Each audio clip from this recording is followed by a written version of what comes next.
Hi mayam, thank you so much. I lifestyle gi blog ta 50k yogzare. Amasung I Gitanjali story time gi blog ta 70k yogzare. Ado aina promise ogi matung ina I winner tara khanjagani. Winner tara se manga mana I lifestyle blog tagi manga mana I story time gi blog tagi. Adoga sigi winner sing se aina ngasi video se sigi makhada comment obiro habdi congratulations che na haigira congratulations Gitanjali na haigira or just congratulations aina comment obiro sigi comment sing dagi aina manga lottery dawra khanjagani ado sigi comment I comment obasing se subscribe oba ko bigano subscribe I subscribe oba sing hai tara I subscriber dagi ni aina khanjadoi se amasung ai bu long time support oba sing na sidagi aina khanjagani ado sigi giveaway se money away na tawrage kaigno da US dagi aina gift se thaninga su upay ma leitre adana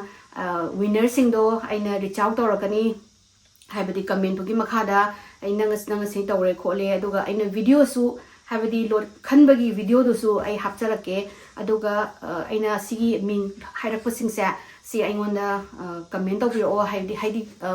kano thabiro message thabiro aigi Gitanjali Laishram Sanaujam haina Facebook ki messenger natragana Instagram da Gitanjali Laishram Sanaujam haina yaubune adada reach out tawraga noigi number bibiro aina GPay da aina angamba khara kano tawrake money away tawrake giveaway na toba adu mayam mamangi da aigi giveaway da yam thina scam tawgi ai saraga noi po tharake paisa su tharao iPhone tharake khotke kainaga adu aina iPhone piba ngambagi ai adu gi thak yojadari ai yobu ngamba oijage ado aina kaisu paisa tharo kholo na karimbo hairoi pot asi laktore nagi haidi telegram da paisa tharo di paisa tharo ka haibase ai sungai haijiroi aina winner singje hek laukthokpaga winner singduda aina bakanda comment tawjarani haidi si aduga sigi mi se si haina khalle si mi se saina khalle haina aduga khala matungda mi singsina aigi Facebook amasung Instagram gi page gi messenger gi through da contact tawbiro aduga noigi GPay number doga pibiro aduga GPay dagi aina money away aigi ngamjaba money away aduga aina ngamjaba khara ai money away tawjarage noigi GPay da ado amuka so haijage scammer mayam thengnagani smaina give away khopa mayam tawbase mayam scammer sing dagi please be aware of the scammer aina paisa si tharo nang asi thara disage aina aduga ai haise money away noigi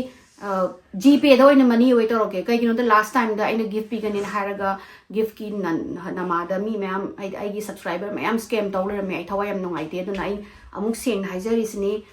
sigi ai gi video sigi makhada comment tawraga winner sing do ai video oina thagalakani noi si ai gi subscriber sing je winner oire haina adona tabida ai gi account saraga hacker mayam scammer mayam je am hairabane photo ga lokthoga aduga moina nang winner ni nang gi adu paisa han hapo kai hairakani adu kai mu thajagano aina ai gi video da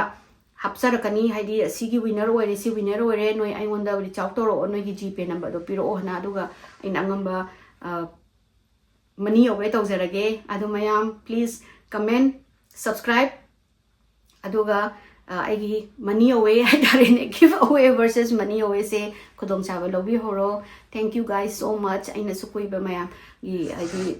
seba to bangam jaba mayam na aigi wari su yam pamna tajaba ayam thina harau jawe ado ai asigi keno se comment torok pakholap se ai tang 13 bo ngai jage tang 13 da red line ni tang 13 dagi aina lottery se tawjarani ado once again ai haijage ko aina mayam dagi pisa lupa manga bo ai piro lupa manga lupa mabo ai hairo oi si piro aduga nangi pisa se tadi ai gi money away ra give away se phangani khokani haiba se sungta thajabigano ai hai amukso ai hanjan dum haijare ko kaino last time da ai kuthi gi baini hanjan mayam na haina khanbigano ai kuthi ba yam nongai ta ba ingonda aduduna neba aduduna aina video oin thagalakani video thagatpadu da noi winner ni haibase ai gi subscriber sing duna khangani adudi phare mayam kaubiranu ko winner sing amu aina khala matungda ai video mu thagatjarage bye